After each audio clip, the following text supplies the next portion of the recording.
अस्सलामुअलैकुम नाज़रीन, मैं मोहम्मद असलम हुसैन सियासत की खबरों में आप सबका इस्तकबाल करता हूँ। आज 12 दिसंबर 2025 है। इस्लामिक तारीख के हिसाब से आज 20 जमादिया सानी 1447 हिजरी है। पेश है आज की कुछ अहम खबरें। कांग्रेस के सीनियर लीडर और साबिक मरकजी वज़ीर दाखिला शिवराज पाटिल का आज जुम्मे को लातूर में 90 साल की उम्र में इंतकाल हो गया। पाटिल ने आज जुम्मे की सुबह तकरीबन 6:30 बजे लातूर में अपने घर पर आखिरी सांस ली, जहां वो तवील अलालत के बाद अपने घर वालों की देखभाल में थे। अपने तवील सियासी कैरियर के दौरान शिवराज पाटिल ने कई अहम ओहदों पर फायज रहे, जिनमें लोकसभा के स्पीकर और मरकजी काबीना में कई अहम ओहदों पर फायज रहे। पाटिल ने 7 बार लातूर लोकसभा सीट जीती। आज के इस खबरनामे को MS एजुकेशन की जानिब से स्पॉन्सर किया जा रहा है। MS Education Academy believes that education is the best gift from parents to their children. That's why we offer a modern, tarbiyat-based education that nurtures both academic excellence and strong moral values. MS Education Academy, preparing world-worthy individuals. Please click the link given in description for more details.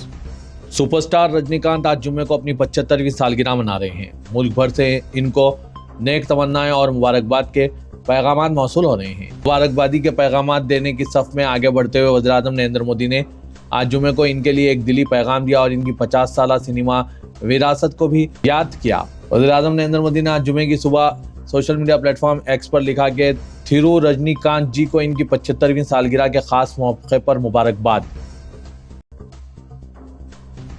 Tamil Nadu के वज़ीर आला MK Stalin ने आज जुम्मे को superstar Rajinikanth की 75वीं सालगिरह मनाते हुए इन्हें गर्मजोशी से मुबारकबाद पेश की। अपने सोशल मीडिया प्लेटफॉर्म एक्स पर MK स्टालिन ने रजनीकांत और इनकी रिहाइयों पर मुहित फिल्मी विरासत को दिल दहला देने वाली आवाज़ें करार दिया। स्टालिन ने सोशल मीडिया प्लेटफॉर्म एक्स पर लिखा कि दिली तौर पर इनकी तख्लीक को जारी रखने के लिए सालगिरह की बहुत सी मुबारकबाद पेश करता हूँ।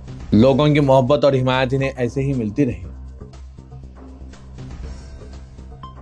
कौमी दारकूमत दिल्ली में जुमेरात की शाम सियासी हलकों में खास गहमा गहमी देखने को मिली। जुमेरात को NDA के अराकीन को वज़ीर आज़म नरेंद्र मोदी की रिहाइशगाह पर ईशाया के लिए बुलाया गया था। वज़ीर आज़म नरेंद्र मोदी ने जुमेरात की शाम NDA के तमाम अराकीन पार्लियामान को अपनी रिहाइशगाह 7 लोक कल्याण मार्ग पर डिनर के लिए मदऊ किया। इस ईशाया का अहम मकसद ज़राए के मुताबिक बंगाल इलेक्शन की हिकमत अमली पर इत्तेहादियों के साथ खुले माहौल में गुफ्तगू करना था।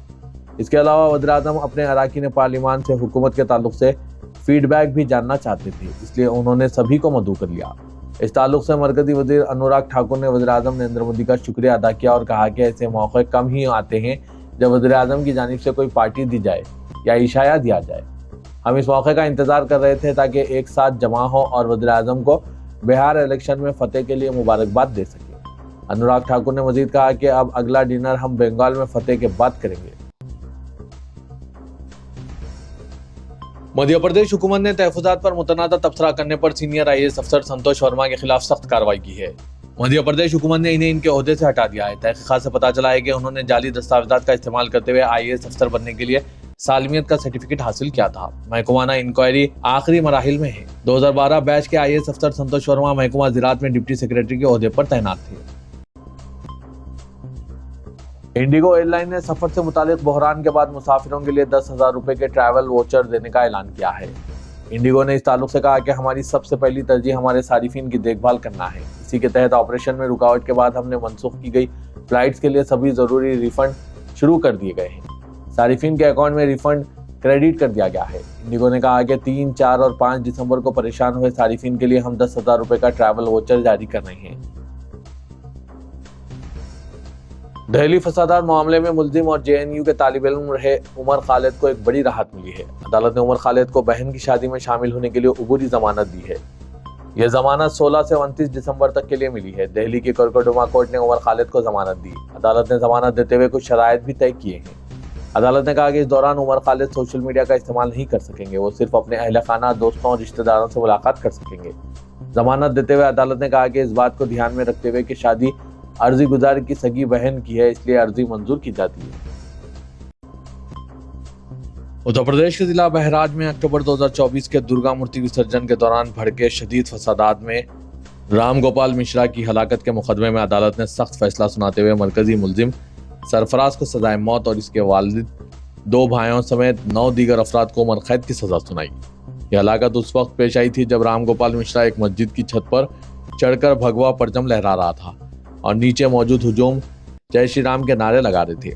इसी दौरान फायरिंग हुई जिसमें राम गोपाल की जान चली गई। वाक़े के बाद इलाके में बड़े पैमाने पर फसादात फूट पड़े, जिनमें मुसलमानों की दुकानें, शोरूम और कई घरों को आग लगा दी गई, जबकि मुतअद्दिद अफराद को गिरफ्तार किया गया और कुछ मुलजिम फरार हो गए थे। इलेक्शन कमीशन ने उत्तर प्रदेश, मध्य प्रदेश, छत्तीसगढ़ समेत 5 रियासतों और एक मरकज के ज़ेर इंतजाम इलाके में स्पेशल इंटेंसिव रिवीजन यानी SIR की मुद्दत बढ़ा दी है। यह फैसला वोटर लिस्ट को बेहतर बनाने के लिए किया गया है। पहले SIR की आखिरी तारीख 11 दिसंबर थी, अब 5 रियासतों में से एक हफ्ते के लिए बढ़ा दिया गया, जबकि उत्तर प्रदेश में यह मुद्दत 31 दिसंबर तक कर दी गई है। इन रियासतों में मध्य प्रदेश, छत्तीसगढ़, गुजरात, उत्तर प्रदेश, तमिलनाडु और अंडमान और निकोबार शामिल है। माजरे के मगरबी बंगाल में SIR की मुद्दत में तोसी नहीं की गई। वहां जुमेरात की रात 12 बजे SIR की मुद्दत खत्म हो गई। मगरबी बंगाल में 4 शुबे तक 57,52,207 वोटर ऐसे पाए गए जिनके नाम हज़फ हो सकते हैं। मगरबी बंगाल में जल्द ही इलेक्शन कमीशन इलेक्शन की तारीख का ऐलान कर सकता है। 6 रियासतों में तोसी से मुतालिक इलेक्शन कमीशन का कहना है कि इससे ज्यादा लोगों को वोटर लिस्ट में नाम शामिल कराने का मौका मिलेगा।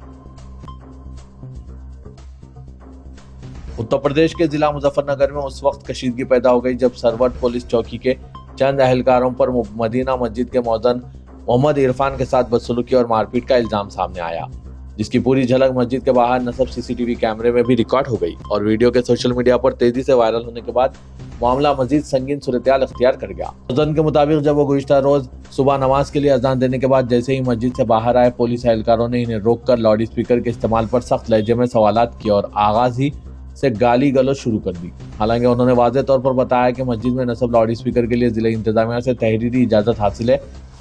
मौज़न ने दावा किया कि इनके वजाहती जवाब के बावजूद अहलकार न सिर्फ गालियां देते रहे बल्कि एहतजाज करने पर इन्हें ज़दोकोब भी किया और डराने धमकाने की कोशिश की। वाक़े की फुटेज में पुलिस और मौज़न के दरमियान तकरार, धक्कम-पेल और हाथापाई साफ नजर आ रही है।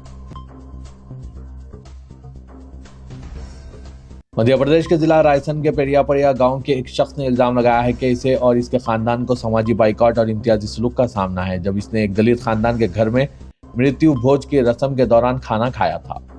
RSS कारकुन भरतराज ठाकुर ने जिला कलेक्टर अरुण कुमार विश्वकर्मा के सामने जिन सुनवाई के दौरान यह मसला उठाते हुए कहा कि इसने और इनके 2 साथी मनोज पटेल और उस्ताद सुतेंद्र घोंशी ने संतोष पारोल के घर खाना खाया था। खाने का वीडियो वायरल होने के बाद गाँव के कुछ लोगों ने एहतजाज शुरू कर दिया।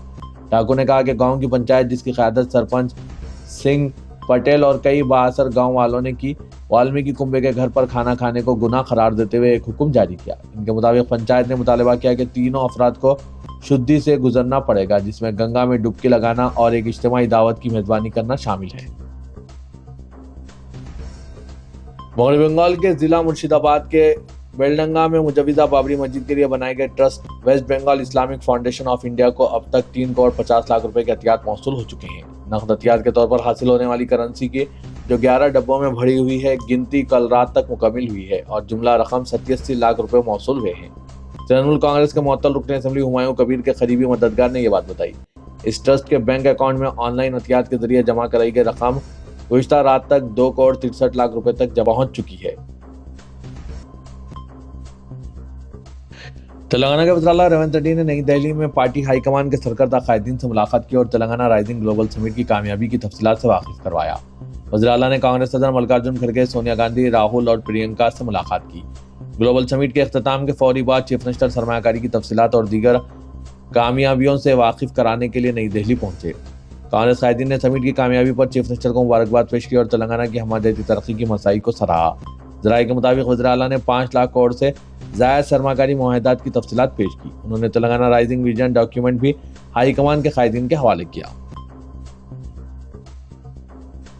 सदर जमहूरिया हिंद द्रौपदी मुर्मू 17 से 30 दिसंबर सरमाई क़याम के सिलसिले में हैदराबाद के राष्ट्रपति निलायम में गुजारेंगी। चीफ सेक्रेटरी के रामकृष्णा राव ने सदर जमहूरिया के दौरे के इंतजाम पर आला सतही इजलास मुनक़िद किया। तेलंगाना के 5 रोज़ा दौरे के मौके पर तमाम महकमाजात को मौसर इंतजाम की हिदायत दी। चीफ सेक्रेटरी ने दौरे के इंतजाम में शामिल अहदेदारों को बेहतर तालमेल की हिदायत दी ताकि नक़ाइस से पाक इंतजाम किए जा सके। शहर हैदराबाद की नामपल्ली की अवामी नुमाइंदों के मुकदमात से मुतालिक खुसूसी अदालत ने रियासती वजीर कोंडा सुरेखा के खिलाफ गैर जमानती वारंट जारी किया। BRS के वर्किंग प्रेसिडेंट KT रामाराव ने इनके खिलाफ कोंडा सुरेखा के काबिल एतराज़ रिमार्क पर मुकदमा दर्ज किया। मुकदमे की समाअत के मौके पर रियासती वजीर गैर हाजिर रही, जिस पर अदालत ने गैर जमानती वारंट जारी करते हुए 5 फरवरी को आइंदा समाअत मुकर्रर की है। KTR ने हत्तक इज्जत का मुकदमा दर्ज करते हुए कोंडा सुरेखा की जानिब से आयद करदा इल्जामात की तरदीद की। वाज़ रहे कि कोंडा सुरेखा ने फिल्मसाज नागा चैतन्या और समंता के दरमियान अलायदगी के लिए KTR को जिम्मेदार करार दिया था। तेलंगाना के वजीर अखिलती बहबूद मोहम्मद अजहरुद्दीन की सदारत में क्रिसमस डिनर के इंतजाम का सेक्रेटेरिएट में जायजा लिया गया। वजीर ने बताया कि इंतजामी कमेटी के तमाम अरकान ने इसमें शिरकत की। हर साल की तरह इस साल भी हुकूमत अकीदत, हम आहंगी और मसरत के साथ इस त्यौहार का एहतमाम करना चाहती है। तमाम तकारीब पुरअमन मुनज़्ज़म अंदाज में मुनक़िद किए जाएंगे। चीफ मिनिस्टर की जानिब से इशाया दिया जाता है। अजहरुद्दीन ने RTC हुकाम को हिदायत दी कि वो तमाम बसें मुक़र्ररा वक्त से पहले मुतालिका मुकामात को पहुँचाए। शुरुका की रहनुमाई और ट्रैफिक के नज़्म के लिए इजाफी अमला तैनात किया जाए। एहतियाती तौर पर फायर डिपार्टमेंट चौकस रहे और अमला व आलात को भी तमाम ज़रूरी मुकामात पर तैयार रखा जाए। वज़ीर-ए-आज़म नरेंद्र मोदी ने तेलंगाना और आंध्र प्रदेश से ताल्लुक़ रखने वाले BJP अरकान पार्लियामेंट को नाश्ते की दावत दी और दोनों रियासतों की सियासी सूरत-ए-हाल पर बातचीत की। वज़ीर-ए-आज़म ने तेलंगाना के BJP अरकान की कारकर्दगी पर अदम इत्मीनान का इजहार किया और कहा कि BJP तेलंगाना में अपोजिशन का रोल अदा करने में भी नाकाम हो चुकी है। वज़ीर-ए-आज़म ने पार्टी अरकान पार्लियामेंट को कारकर्दगी बेहतर बनाने और हुकूमत की नाकामियों को उजागर करने की हिदायत दी। वज़ीर-ए-आज़म ने कहा कि तेलंगाना में पार्टी की तरक्की के वसी मौके मौजूद हैं, लेकिन इन मौक़ों से इस्तेफादा करने में अरकान पार्लियामेंट नाकाम रहे हैं। ग्रेटर हैदराबाद म्युनिसिपल कॉर्पोरेशन के पुराने हुदूद में जो 150 बल्दी हल्के थे, इसकी असर हदबंदी करते हुए 92 हल्कों का इसमें इजाफा किया गया है। 150 की जगह अब 242 बल्दी हल्के तश्कील दिए गए हैं। इसी तरह मुज़ाफ़ात के जो बल्दियात और कॉर्पोरेशन शामिल किए गए हैं, इसमें 58 बल्दी हल्के तश्कील दिए गए। इस तरह जुमला 300 बल्दी हल्के कायम किए गए हैं। हैदराबाद पार्लिमानी हल्के में पहले 44 बल्दी हल्के थे, अब असर हदबंदी के बाद ये तादाद बढ़कर 60 हो गई है, यानी 16 बल्दी हल्कों का इजाफा किया गया। इस तरह सिकंदराबाद पार्लिमानी हल्के में भी पहले 39 बल्दी हल्के थे, वहां भी 23 बल्दी हल्कों का इजाफा हुआ है।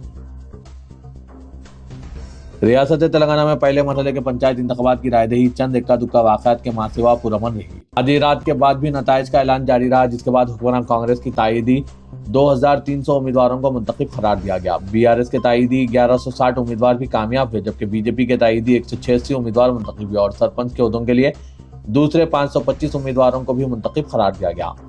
पहले मरहले में 88% पोलिंग दर्ज की गई। जुमला 39,15,141 वोट डाले गए।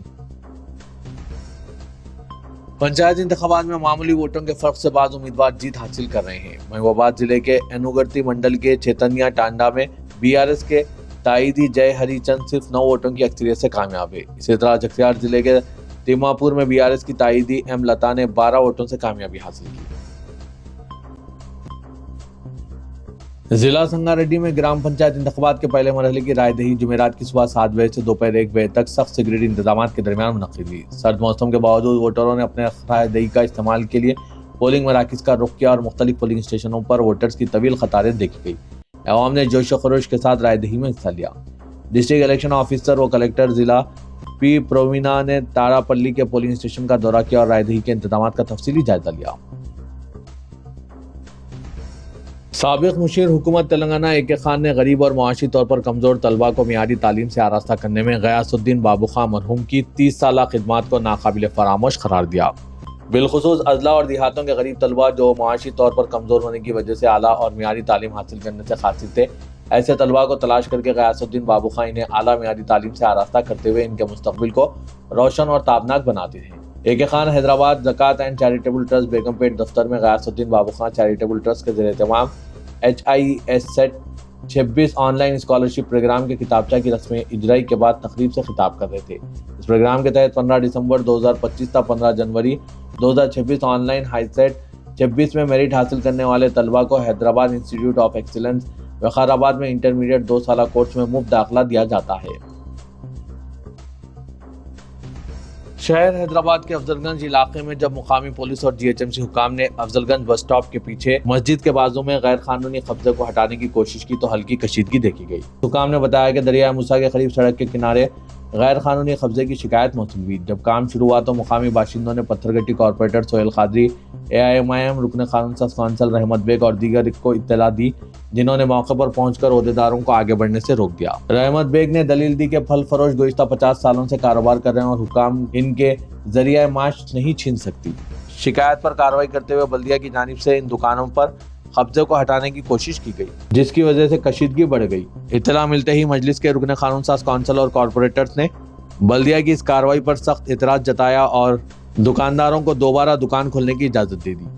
ताहम पुलिस ने अमन व अमान के मसाइल के खौफ से मुदाखलत नहीं की। रुकने कानून साज कौंसल मिर्जा रहमत बेग ने कहा कि चंद अफराद की शिकायत पर कार्रवाई करते हुए पुलिस छोटे फल फरोशों को बेदखल करने की कोशिश कर रही है। उन्होंने मजीद कहा कि AIM ऐसी कार्रवाई की इजाजत नहीं देगी जब तक कि दुकानदारों को मुनासिब मुतबादिल फराहम नहीं किया जाता। शहर हैदराबाद के मंगलहाट पुलिस ने तेलंगाना गौ रक्षा दल के सदर कालू सिंह को एक मुकामी को धमकी देने और इसे बदनाम करने के इल्जाम में गिरफ्तार कर लिया। ये केस अक्टूबर में मनोज सोनी की शिकायत पर दर्ज किया गया था, जो गोशामैल के रुकने असेंबली मलून राजा सिंह के दफ्तर में ऑफिस असिस्टेंट के तौर पर काम करता है। अक्टूबर से अब तक ताहम कालू सिंह फरार रहा है। जुमेरात को पुलिस को इत्तला मिली कि कालू सिंह अपनी रिहायशगाह पर है और इसे गिरफ्तार कर लिया गया। इसे अदालत में पेश करके रिमांड में दिया गया है। कालू सिंह ने राजा सिंह पर इल्जाम लगाया कि इसकी गिरफ्तारी का इसने मंसूबा बनाया है। कालू सिंह ने कहा कि MLA अपनी सरकारी हैसियत का गलत इस्तेमाल करते हुए इन लोगों के साथ नारवा सलूक कर रहा है, जिन्होंने कॉरपोरेटर और रुकने असेंबली की हैसियत से इनकी जीत के लिए मदद की और काम किया।